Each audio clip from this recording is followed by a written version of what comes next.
Hello everyone, welcome to Break Time Classes. आज की class में हम टेट और सीटेट के लिए ईवीएस का पार्ट डिस्कस करेंगे। तो स्टार्ट करते हैं। पर्यावरण दो शब्दों से मिलकर बना है, परि प्लस आवरण। परि का मतलब होता है हमारे चारों ओर, आवरण का मतलब होता है घिरा हुआ। पर्यावरण दो घटकों से मिलकर बना है, जैविक घटक और अजैविक घटक। जैविक घटक के अंतर्गत क्या आता है? वनस्पति, जीव जंतु, शैवाल, कवक और जीवाणु आते हैं, अर्थात जो जीवित होते हैं। और अजैविक घटक के अंतर्गत पर्वत, पठार, नदियाँ, मैदान, मरुस्थल, वायुमंडल, जलमंडल और ग्लेशियर आदि आते हैं। जैविक घटकों के चारों तरफ जो अजैविक घटकों का आवरण पाया जाता है उसे ही पर्यावरण कहते हैं। मतलब जैविक घटक और अजैविक घटक मिलकर ही पर्यावरण का निर्माण करते हैं। पर्यावरण को इस चित्र के अनुसार समझा जा सकता है। देखेंगे, पर्यावरण चार मंडल से मिलकर बना है, स्थल मंडल, जल मंडल, जीव मंडल और वायुमंडल। स्थल मंडल में क्या क्या आता है? महाद्वीप, पर्वत, पठार, मरुस्थल, द्वीप, मैदान और मिट्टी। तापमान और वर्षा भी स्थल मंडल के अंतर्गत आते हैं। जल मंडल के अंतर्गत महासागर, समुद्र, झील, ग्लेशियर, तालाब आते हैं। जीव मंडल के अंतर्गत जीव जंतु, वनस्पतियाँ, कवक, शैवाल और जीवाणु आते हैं। वायुमंडल के अंतर्गत वायुमंडल की परतें आती हैं, जैसे क्षोभ मंडल, समताप मंडल, मध्य मंडल, आयन मंडल, बहिर्मंडल।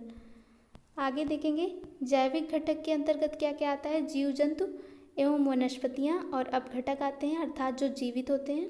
अपघटक क्या होते हैं? जीवाणु और कवक जो है अपघटक कहलाते हैं। इसी तरह अजैविक घटक के अंतर्गत क्या आएगा? वायुमंडल, जल मंडल, स्थल मंडल। वायुमंडल के अंतर्गत क्या आएगा? विभिन्न गैसें और परतें। जल मंडल के अंतर्गत महासागर, नदी, झील, ग्लेशियर और तालाब। स्थल मंडल के अंतर्गत मैदान, पर्वत, पठार, डेल्टा आते हैं।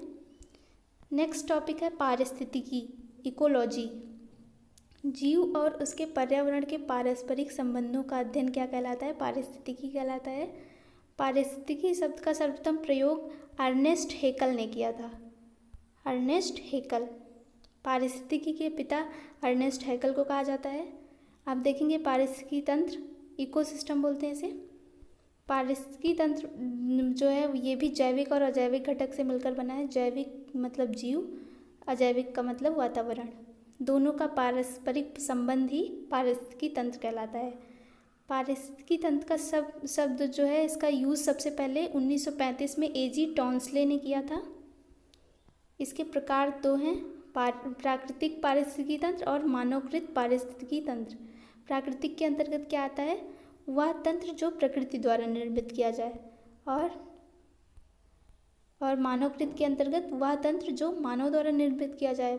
मतलब प्रकृति द्वारा निर्मित क्या होगा? नदी, वन, तालाब और झील, ये सब क्या है? प्राकृतिक पारिस्थितिकी तंत्र। आगे देखेंगे मानवकृत के अंतर्गत क्या होगा? एक्वेरियम का पारितंत्र, जैसे घरों में साज सज्जा के लिए लगाए गए फूल पत्ती क्या कहलाते हैं? एक्वेरियम। तो ये मानवकृत पारिस्थितिकी तंत्र है। ऐसे ही धान के खेत का पारिस्थितिकी तंत्र भी जो है वो मानवकृत पारिस्थितिकी तंत्र है। पारिस्थितिकी तंत्र के संबंध में कुछ महत्वपूर्ण तथ्य इस तरह हैं। पृथ्वी पर सबसे स्थायी पारितंत्र है ये पारिस्थितिकी तंत्र। इसमें कौन कौन आता है? समुद्र, महासागर और सागर, ये सब सबसे स्थायी पारिस्थितिकी तंत्र हैं। विश्व का सबसे बड़ा पारिस्थितिकी तंत्र क्या है? समुद्र या फिर महासागर। पारिस्थितिकी तंत्र का आतंकवादी किसे कहा जाता है? यूकेलिप्टस। ये एक वृक्ष होता है जिसे सफ़ेदा का वृक्ष भी बोलते हैं। सामाजिक वानिकी का आतंकवादी किसे कहा जाता है? इसे भी यूकेलिप्टस को ही कहा जाता है। पारिस्थितिकी तंत्र का मित्र कौन होता है? पीपल, बरगद, नीम और तुलसी का पेड़। आगे देखेंगे किसानों का मित्र किसे कहा जाता है? केचुआ और सांप को कहा जाता है। स्थलीय क्षेत्र का सबसे बड़ा पारिस्थितिकी तंत्र क्या है? वनीय पारिस्थितिकी तंत्र, जिसमें जंगल और वन आते हैं। मतलब स्थलीय क्षेत्र का सबसे बड़ा पारिस्थितिकी तंत्र क्या है? वनीय पारिस्थितिकी तंत्र। विश्व का सबसे बड़ा विक्षिप्त पारिस्थितिकी तंत्र क्या है? मानसूनी वन या फिर पर्णपाती वन। विश्व पर सबसे अधिक उत्पादकता वाला पहला पारिस्थितिकी तंत्र कौन सा था? विषुवत रेखीय या फिर भूमध्य रेखा पर स्थित पारिस्थितिकी तंत्र। मतलब विषुवत रेखीय और भूमध्य रेखा पर जैव विविधता सबसे ज़्यादा पाई जाती है। पृथ्वी पर सबसे अधिक जीव भार वाला स्थान क्या है? विषुवत रेखीय क्षेत्रों में या उष्णकटिबंधीय वर्षावन में सबसे ज़्यादा जीव भार पाया जाता है, क्योंकि यहाँ पे जीवों के रहने के लिए पर्यावरण ज़्यादा संतुलित है। आगे देखेंगे पारिस्थितिकी तंत्र के घटक क्या क्या हैं। जैविक घटक और अजैविक घटक। जैविक घटक के अंतर्गत 3 आते हैं, उत्पादक, उपभोक्ता और अपघटक। एग्जाम में डायरेक्ट क्वेश्चन बनते हैं इनसे, टेट सीटेट में स्पेशली। उत्पादक में क्या क्या आता है, हरे पौधे और शैवाल। उपभोक्ता में जीव जंतु और अपघटक में जीवाणु। नेक्स्ट देखेंगे अजैविक घटक में क्या क्या आएगा, मतलब जो जीवित ना हो, पर्वत, पठार, मैदान, मिट्टी, झील, नदी, डेल्टा, द्वीप, घाटी, ग्लेशियर, समुद्र और महासागर। और अजैविक घटक और भी टाइप के होते हैं, कार्बनिक और अकार्बनिक। इसके अंतर्गत क्या आता है, कार्बोहाइड्रेट, वसा, प्रोटीन, खनिज और विटामिन, जो कि हम भोजन से ग्रहण करते हैं, ये भी अजैविक घटक है। अर्थात जो जीवित है वो जैविक है, बाकी सारे जो हैं अजैविक घटक के अंतर्गत आते हैं। आगे डिटेल एनालिसिस देखेंगे जैविक घटक का। जैविक घटक में देखेंगे उत्पादक। उत्पादक के अंतर्गत क्या होगा, इस वर्ग में हरे पौधे और शैवालों को सम्मिलित किया गया है। इन्हें स्वपोषी भी कहा जाता है। हरे पौधों में क्लोरोफिल वर्णक उपस्थित होता है और ये कार्बन डाइऑक्साइड, जल और खनिज तत्व लेकर अपना भोजन बनाते हैं। पौधों में बना भोजन ग्लूकोज के रूप में पौधों के विभिन्न भागों में फ्लोएम द्वारा पहुंचता है, और जो जल होता है वो किसके द्वारा पहुंचता है, जाइलम के द्वारा। उपभोक्ता के अंतर्गत क्या होगा, इस वर्ग में समस्त जीव जंतु आदि आते हैं। ऐसे जीव जो उत्पादक को अपना भोजन बनाते हैं उन्हें शाकाहारी उपभोक्ता कहते हैं, जैसे गाय, हिरण, हाथी। ऐसे जीव जो उपभोक्ता को ही अपना भोजन बना लेते हैं, मतलब ऐसे उपभोक्ता जो उपभोक्ता को ही अपना भोजन बना लेते हैं उन्हें मांसाहारी उपभोक्ता बोलते हैं, जैसे शेर, सांप और बाघ।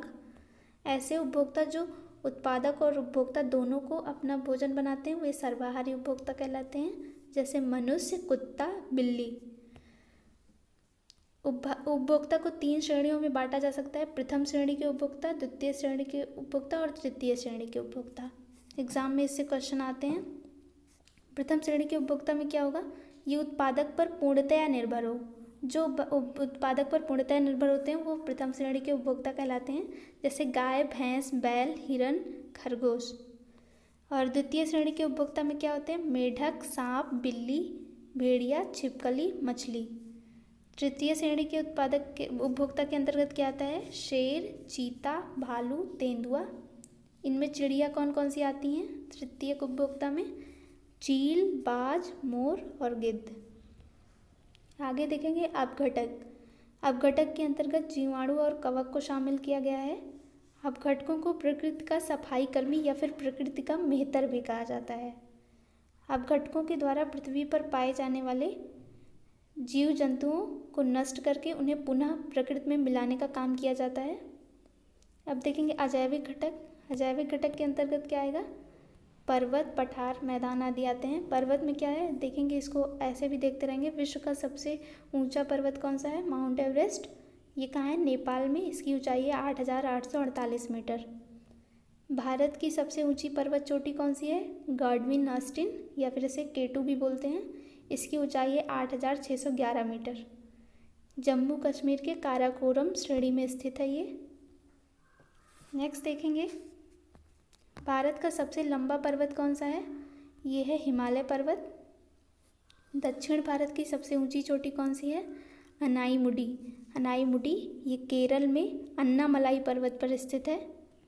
विश्व का सबसे पुराना पर्वत है अरावली पर्वत। पश्चिमी घाट पूर्वी घाट का मिलन बिंदु नीलगिरी पर्वत कहलाता है। पश्चिमी घाट और पूर्वी घाट जहाँ मिलते हैं वहाँ नीलगिरी पर्वत है। इसकी सीमा जो है केरल, कर्नाटक, तमिलनाडु में फैली हुई है। नेक्स्ट है पठार। पठार भी पारिस्थितिकी तंत्र का अजैविक घटक है। इसमें देखेंगे भारत का सबसे बड़ा पठार है दक्कन का पठार, भारत का सबसे ऊंचा पठार है लद्दाख का पठार, और विश्व का सबसे ऊंचा पठार है पामीर का पठार। ये एशिया महाद्वीप में स्थित है। आज की वीडियो में इतना ही। आगे के टॉपिक नेक्स्ट वीडियो में कवर करेंगे। Thank you so much for watching Break Time classes.